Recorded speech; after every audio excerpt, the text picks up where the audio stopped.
Welcome to Embracing Life Again. I'm Karin Sommer, transition expert and minister. Together, we'll break through life's toughest barriers, rediscover joy, and start dreaming again.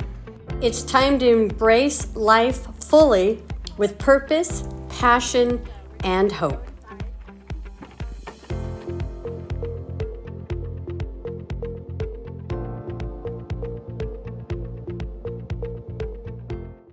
Welcome to Embracing Life Again. I'm your host, Karin Sommer, and I bring inspiration to life's transitions. So the purpose of our show is to inspire women to find more balance, to feel a sense of freedom, and to choose joy and dream again as we collectively stand in our power, and getting you unstuck in your trauma and loss to experience joy and peace and dream again. So we have an exciting show again for you today. Barbara's back, and so don't forget to tune in to Adventures of Zebby and Theo, which is the last 10 minutes of my show. And if you have any questions, or you want to see, you have a certain episode you may want to see, please don't hesitate to email me at info@embracinglifeagain.com. Okay, so here we go, girl. So today's exciting topic is compassionate communication, right? And it's like, she had a different name for it, but that's what I think we decided to call it, right? Yeah. Because otherwise I'm like, because it's a clinical term, right? So anyway, so for those of you who do not know, this is Barbara Karin Sommer. She is a Ph.D. intern at Clinic A.D. in Reno. She has been studying mind-body medicine since 1995 and has a doctor of acupuncture and Chinese medicine. Yes? Mm-hmm. Okay. To name a few. And she has done the acupuncture on me, and you'd think it would be painful, right? You barely felt it. There was only one spot. There was only one spot that I really even felt. So it was awesome. It was awesome. And a lot of stuff released, because she'll feel you real quick. I can feel the tension and the muscles. Your muscles and stuff. And then she'll put the little things where they go. And then after, she's like, look how much better you are. So, little lady. So what is compassionate communication? Well, compassionate communication is speaking from your heart, using kind words, looking to connect with and acknowledge the other person, making more observation type statements, I statements as well. Most of us use a lot of blaming, yes, criticizing type of language. Mm-hmm. We also may not even realize how we use violent language. True. Like, I'm so mad I could kill somebody, or, something like that. And you don't mean it. It's just what you say. Yeah. Right? Yeah. So we need to be really careful to use kind and gentle words. Okay. And to seek to understand the other person. Okay. Mm-hmm. So you had looked up the definitions for compassion and empathy. Empathy, and what was the other one? And sympathy. And sympathy. So. Right. That's really interesting. The word sympathy comes from the Greek pathos word or derivative, mm-hmm. and it entered our English dictionary in the 1500s, it said. And it basically refers to feeling bad for someone, being able to feel pity or sorrow for someone else's situation. Whereas empathy came from the German derivative, and I forgot the name, the German word. We can look that up later. But that word entered our dictionary in the 1800s. Oh, interesting. Yeah.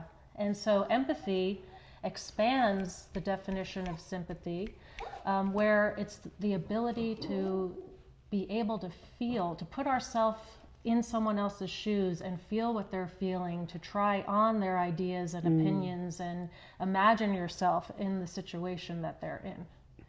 Compassion takes it a step further. Oh, okay. Where we actually seek to help somebody in need. Okay. We don't just feel bad for them or even imagine ourselves in their situation, but we actually do something to try to help them, which is a really interesting concept.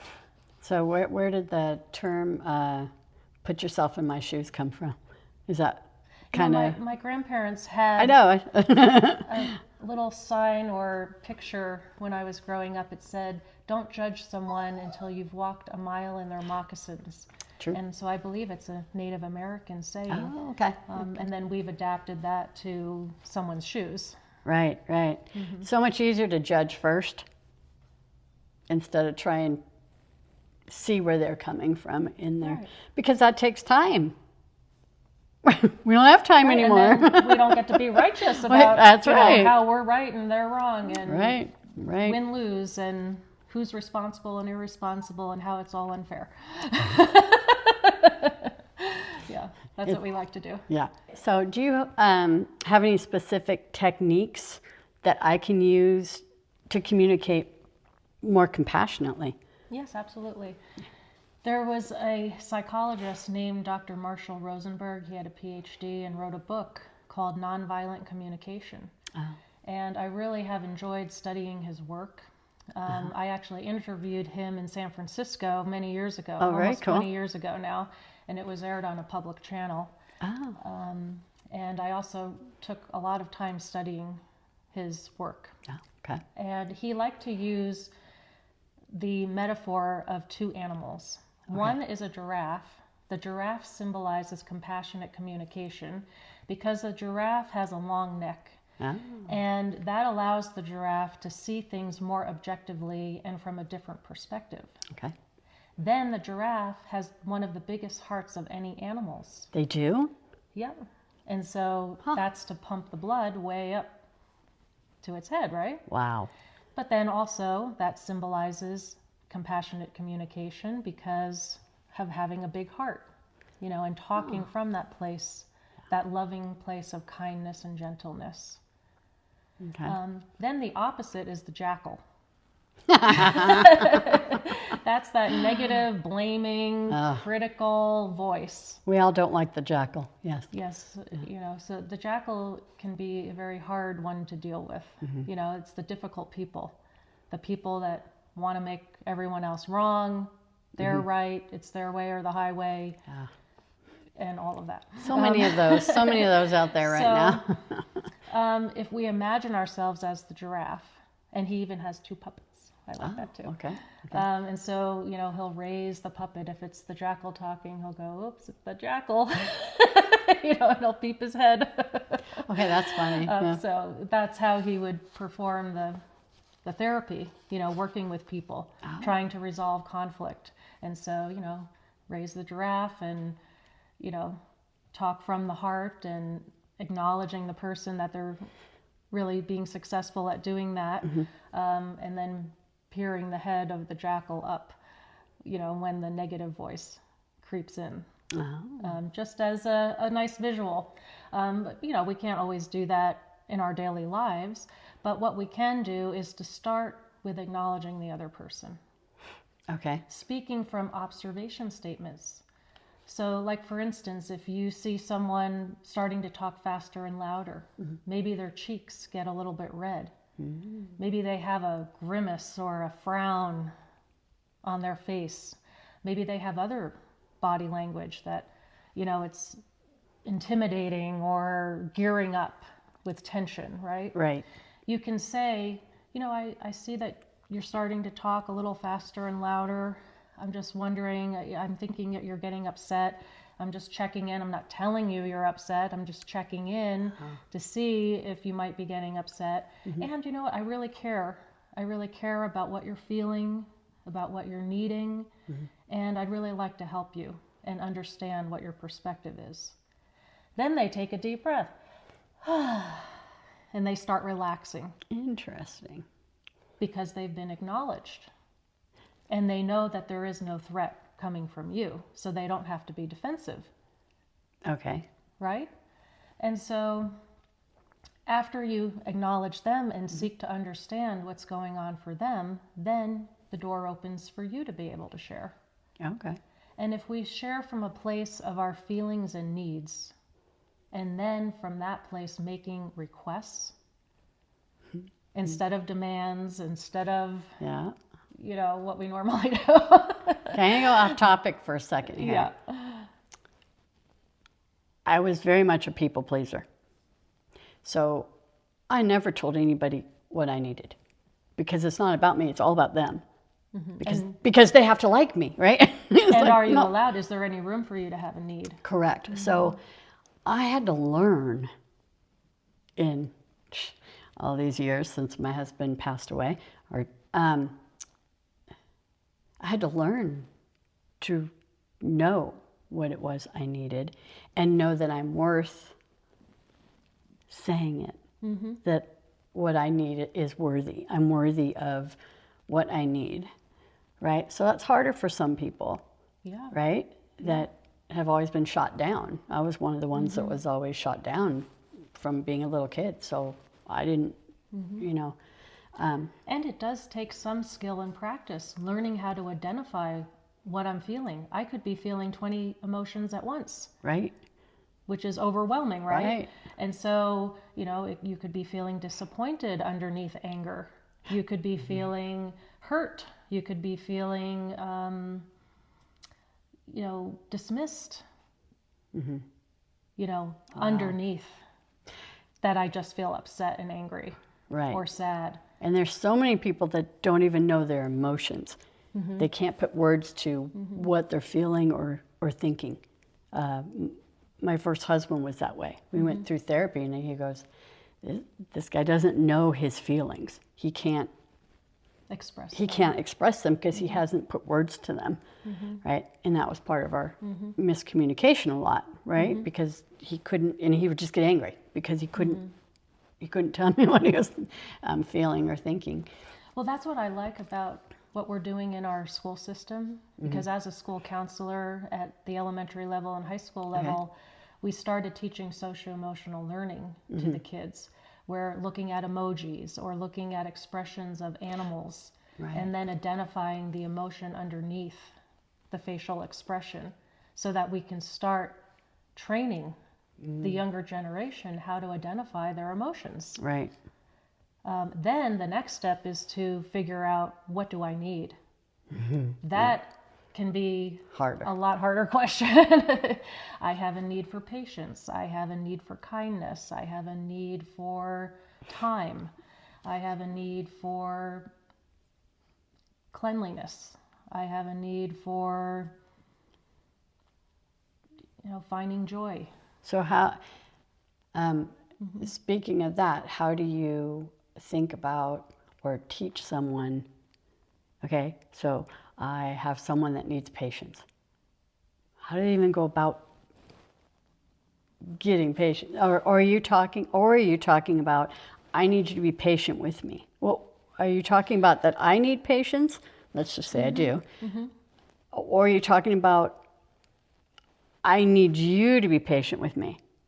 Which one are you talking about? It depends on the situation. So if I'm trying to say to someone, I need you to be patient, sometimes that would be okay depending on the person and how it was said, but it could also upset them more and make them be less patient. So reframing that just a little bit, if in a certain situation I need someone to be more patient, you can express, I'm feeling hurried, I'm feeling stressed, so I have a need for a little more time and patience, so please bear with me. It's just that is so much better than I need you to be patient. It just softens it just a little bit. Right? It's like, and I'm not good at my wording a lot of the time, right? I'm working on it. I'm totally working on it. So how I'm handling mine is, if I feel I've said something incorrectly, I will go, okay, I'll stop. I'll go, okay, this is what I meant by that. Rephrase. This is what I meant by that. And I've also told the people that I love, if I say something that you're not getting, okay, so for right now I'm dating, right? So we already have a thing where, okay, if I say something that you don't get or you think you're taking wrong, please stop me and ask me the question. Ask me, what do you mean by that? Because I took it this way, right? And ask for clarification. That is one of right, the key skills and steps. Right. So that's one of probably the first boundary I set. Mm-hmm. Because I don't want to be taken incorrectly because I have a really good heart. It's just, it doesn't always come out right. Right. Right. Mm-hmm. So yeah, we all have that. I know. Me more than others a lot of times. And then the humility is being able to say, you know, I'm sorry, I didn't mean it that way. Will you give me a chance to rephrase? Yeah. Or explain what I meant? Yes. And then hopefully the giraffe would. The jackal might not. I don't want no jackal. All the jackals are gone out of my life. At least I'm trying to get them out of my life, right? Yeah, we can retrain the jackal. You think so? I mean, we might not be able to make him completely into a giraffe, but we can at least soften him. Would you say a jackal is a narcissist? Well, we're going to go there because there's so many people that, and I think there's degrees of narcissism. I don't think there is just you're a narcissist and that's it. You know, just like autism, there's spectrum. There's right. There's I wouldn't say it's an equivalent term. It's just a metaphor for the person who is very negative and blaming in their speech. So that's what a narcissist is? Well, no, the jackal. Oh. Right, so I wouldn't say the jackal is a narcissist. Oh, okay. Per se. Oh, okay. You know what I mean? Got it. Okay. But possibly a narcissist could talk like a jackal. See, but it's not an equivalent. The ones that I know do talk like a jackal.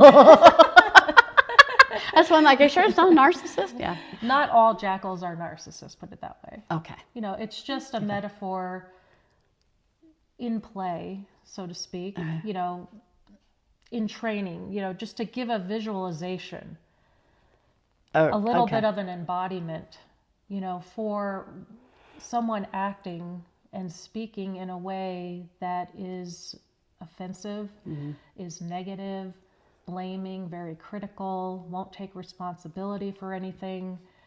So yes, a narcissist would have those qualities, but I'm not saying that every jackal is a narcissist. Got it. Okay. Well, some people just have life experiences, and that's why they're negative, right? Because of their trauma. Yeah. So that's why they'll act out of that negativity, right? Right. Again, hurting people hurt other people. Right. And you know, a lot of times when we're processing all the hurt and anger from a traumatic event, it perpetuates more negativity. You know, it's almost like, you know, coming home and kicking the dog. You don't want to do that, right? So you're taking things out on other innocent people and then perpetuating the negativity when you're traumatized. Yeah. But hopefully we can work through that and process it so that we're no longer doing that. But that is one reason why people become very angry, short-tempered. You know, they're already dealing with so much and their fuse is so short. Especially these days. If this is threshold, they're hovering right under threshold because of that trauma and they can't handle anything. So you need to build self-care, more coping skills, more communication skills. You need to process through the trauma with various techniques. We can do another talk on trauma. Well, my other question is, how can I improve my active listening? Is it just me, when you talk, I just speak back what you said, maybe? Or what is it? What is... Yes, you can acknowledge, I understand what you're saying. You know, that lowers the defensiveness down. That kind of decompresses and takes some of the strain and tension out of the conversation and off each person. Okay. So is that the best thing to say or not? Yes, sometimes repeating back exactly what you heard, even using their same words, can be very useful. In neuro-linguistic programming, we do that a lot. It's mirroring. Right? If I've been someone's taught sitting to like do this, that. So, then you sit like this. If they're sitting like this, you sit like, Yep, cross your exactly. leg, or, mirror some Actually, hand we're mirroring motion. each other right now, which is pretty funny. Unconsciously. We're in sync, right? Yeah. So yes, you can say even the same words. I heard you say, and then use their words. Okay. Or I understand what you're saying. In some way acknowledge them, and that begins to lower the defensiveness and level of conflict. Got it. And then show caring about what they're experiencing. Even if you don't like it, and say the jackal is really attacking you. You probably want to get away from the jackal. You don't have to agree with the jackal. Why do you want to be with one? Well, if you encountered one. Oh, okay. All right, no, that's not. But most of us are kind of that 2-year-old inside, that never fully matured, and we need to learn how to communicate our feelings and needs better. That's so kind true. of an example of a jackal. Got it. That immaturity that can't relate to another person. And so we have to train the jackal. I wasn't able to train mine. We have to train our inner jackal and No, not my inner jackal. I'm talking about the person my ex that I married. Yeah, no. That's another story for That's another another day. story.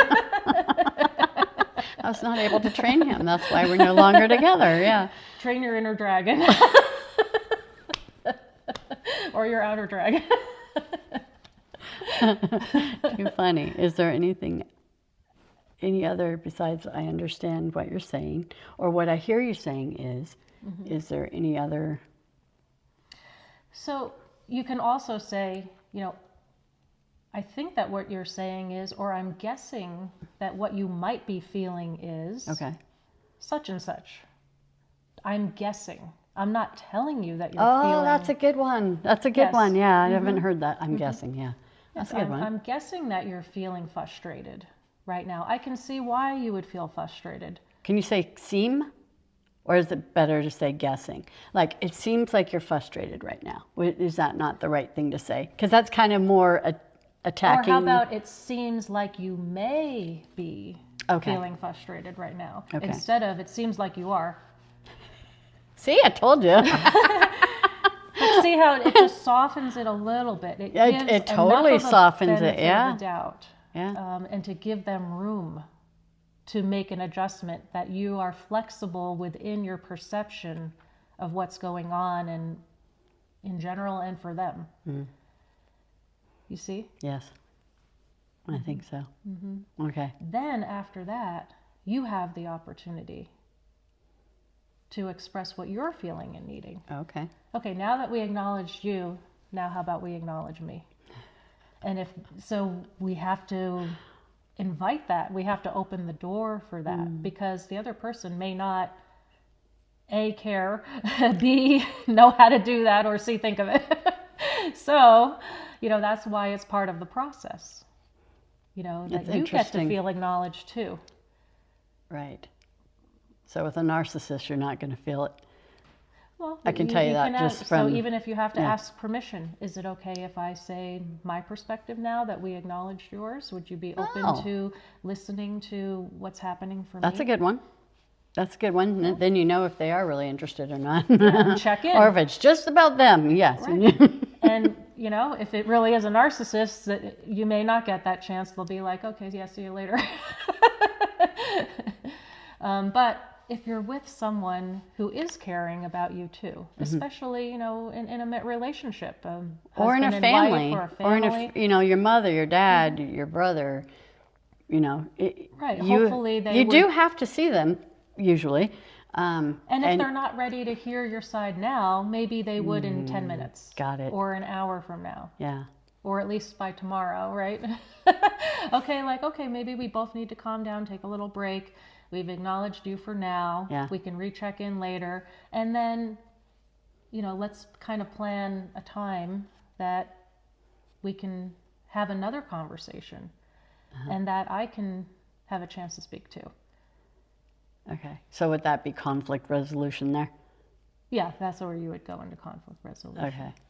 So usually, that's why people are going into therapy, because there's some level of conflict. But, some people just, go into therapy for themselves to learn more coping skills, more self-care, process childhood things, traumatic experiences, and things like that. But a lot of times people come into therapy because they're in a relationship that they need help with.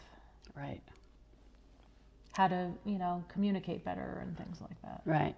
So how would you help me if in the past I was married to 2 narcissists and my conflict resolution would be to leave the room because I didn't want to get angry in front of them and start and escalate the conflict. And then instead of me just leaving the room and saying, I will talk to you when we're both calmed down, right? Well, one took it that if you leave this room, I will make more hell for you than if you don't leave this room, Yikes, right? Yeah. And the other one, I don't know, he just shut down, I don't know. But, right? And so I'm used to doing that, and I'm working on just, because I usually don't get really angry. It takes a lot to get me angry, and when you've done it. When you've put me to my top. My girls will say, you don't want Mama Bear to come out, right? And it's just my tone. It's just more my tone. I don't say anything nasty. It's just my tone, and I'm done, right? Right, yeah. I mean, you can hear it now that Look out. Yeah, right? Mama Bear, not happy, right? So I don't ever want to get to that point, right? So you're not going to push me, and so that's why I walk away. So I'm hoping the whole situation calms down. Yeah. How would you say, what's a better conflict resolution for that? Well, actually, I like that idea. I didn't know I was it is doing it well. It is one of the strategies. In the elementary schools, we use Kelso's Choices. It's a frog. Is that the one where Kelso time the out? frog. No. Yeah. Okay. Yeah. And Lily is Take a his time out. friend or sister. Okay. And so walk away is one of the strategies for conflict resolution. Okay. But I think even more powerful is to say, can we take a break? And then we'll talk about it So again. they know I'm not just walking away to stew or shut down or to abandon or to ignore. I Right, think, exactly, yeah, yes. I think my first one, he thought I was shoving it under the rug and didn't want to deal with it. And that wasn't, that wasn't the reason. So, but that's right. But it's okay, then Yeah. you had a need for some time to calm down. Yeah. Right? So that is Well, I didn't want to say anything that I'd regret. Right? And even to say that is a good And thing. for him to say things that he would want to take back, and that, because you can't take your words back. It affects your heart. It does. Right? And theirs. And theirs. And so that's why I did it, right? But I don't think he took it that way. I know he didn't that take old it that saying, way. sticks and stones may break my bones, but names will never hurt me. That's Actually, so it wrong. does. It So does wrong. hurt. Words hurt. And it can hurt really deep. Right. So, saying something like, I'm recognizing that I'm feeling really upset right now. And I think that what I need is to take a moment to go for a walk, to process and calm down. So would it be okay with you if we, check back in an hour? Table it till later. Yeah, and then and then the request. How about we both think about what we're each feeling and needing and what each other might be feeling and needing, and if there might be more than one perspective to consider. Open your mind to different possibilities, and then we can have a better conversation. So we're just going to take a break right now. So actually saying, would it be okay with you if we take a break right now, would mitigate some of those other things that you were talking about. I'm going to say, in the heat of the moment, that takes a lot of self-awareness and reflection. Very much so. And very much self-control. so. Yes, it does. A lot of self-control because, usually, some people it's a tit for a tat, and that's completely wrong way of communicating, I think. So being able to stop yourself before exploding. Yeah. To say, okay, I'm going to do that count to 5 or count to 10 or count to from that 10 takes backwards. self-control too. I'm going to, take my deep breaths. I'm going to stop and pause and recognize, oh, I'm realizing I'm getting really upset right now. I'm going to stop. That's great. Yeah. And breathe. And then ask for what you need.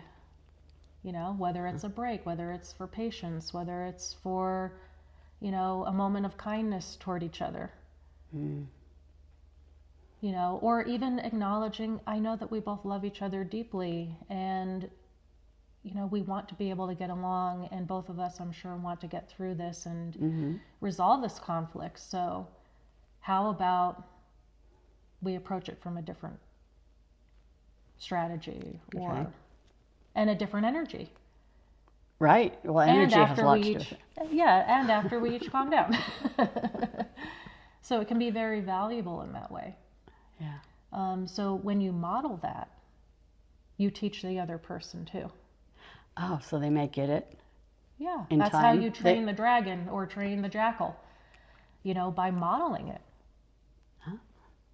By recognizing these feelings in ourselves, being able to identify our own feelings and needs, then you can help the other person by just guessing and then asking them if that is their experience. They may say yes, they may say no. Then you could even explore it with them. Maybe it is something deeper,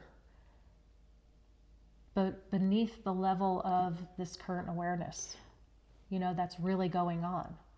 Wow. Maybe it's that I feel invalidated in some way, or I don't feel important in some way.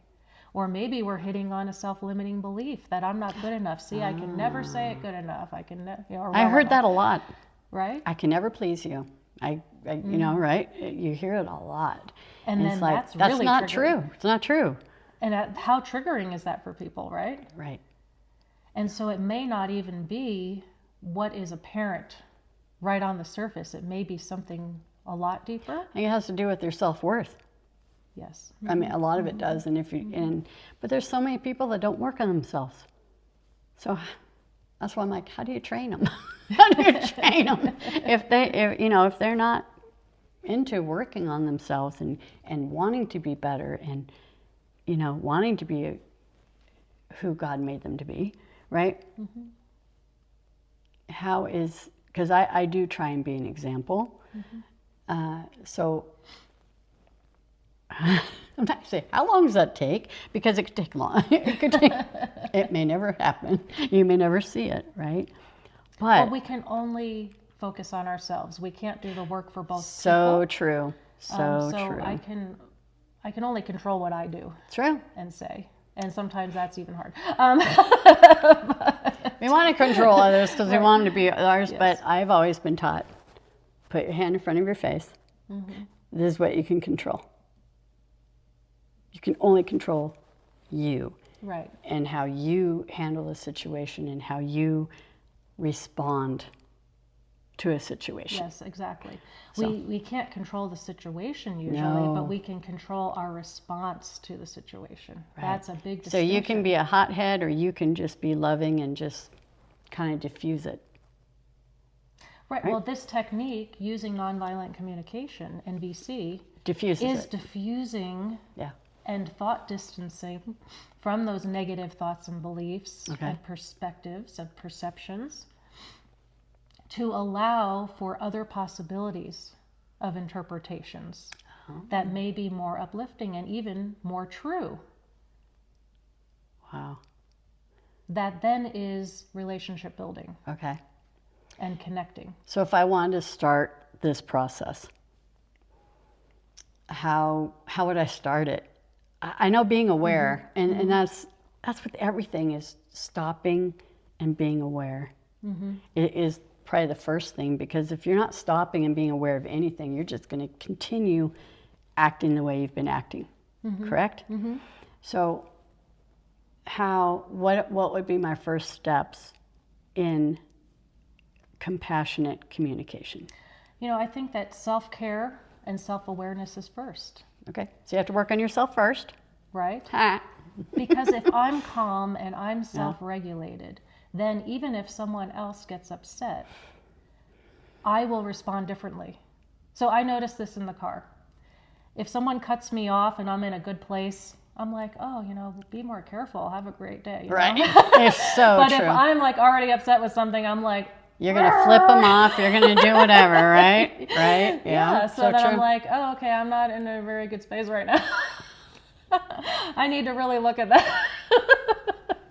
Well, I choose. Right? I choose to be loving and kind. Yes. That's my choice. Mm-hmm. Right? And that's how I react. So if someone cuts me off, I'm just like, well, they must be need to get somewhere quick. Exactly. Or whatever. That's a positive interpretation. That is a giraffe speaking instead of that jerk or something, right? calling him or her names, right? Right, exactly. And then getting in a road rage. And then I tell myself, that's not the person I want to be, or Okay. So I self-check, so sometimes we make mistakes and we lose it. That happens. So true. But we can at least work on it. Right. Also a practice. Someone says something mean to us, we say something kind back. Okay. That's easier for me. Michelle Obama said, but they not go other. low, we go high. I like that. I love Always that. take the high road. Always take the high road, right? Yes, exactly. And do your best to model that for people. Yeah. And then hopefully that kindness perpetuates and begins to make changes in our world. If we could all be kind, that would be wonderful. Mm-hmm. Wonderful. So thank you so much for being on. And how can everyone get a hold of you if they have any other questions or comments or anything? Well, thank you for having me. You didn't answer my question. I'm going to answer. Okay. So I work at Clinic AD with Dr. Stephen Mayville and Dr. Ruth Gentry in Damani Ranch. And also my email is barbaracarin17@outlook.com. And I'll spell it out, BARBARAKARIN17@outlook.com. Perfect. Perfect. Well, thank you all, and stay tuned for Adventures of Zebby and Theo, and I'll see you next week. Coming up next, Adventures with Theo and Zebby, right here on Embracing Life Again with Karin Sommer.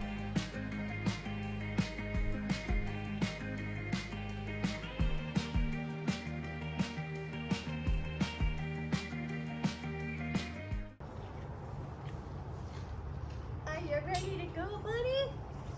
Huh? You ready?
You're missing this one. Oh no, I'm getting it. Little bunch for the road?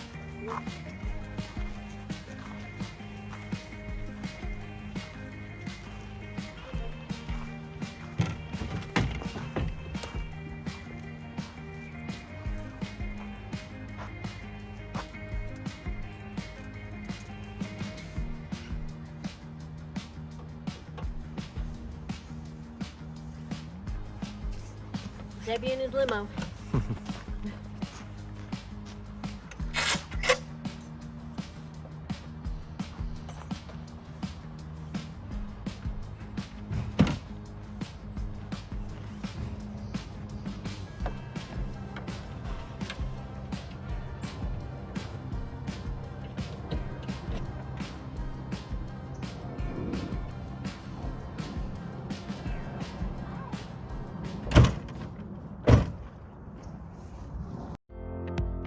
You've taken the first step to embracing life again.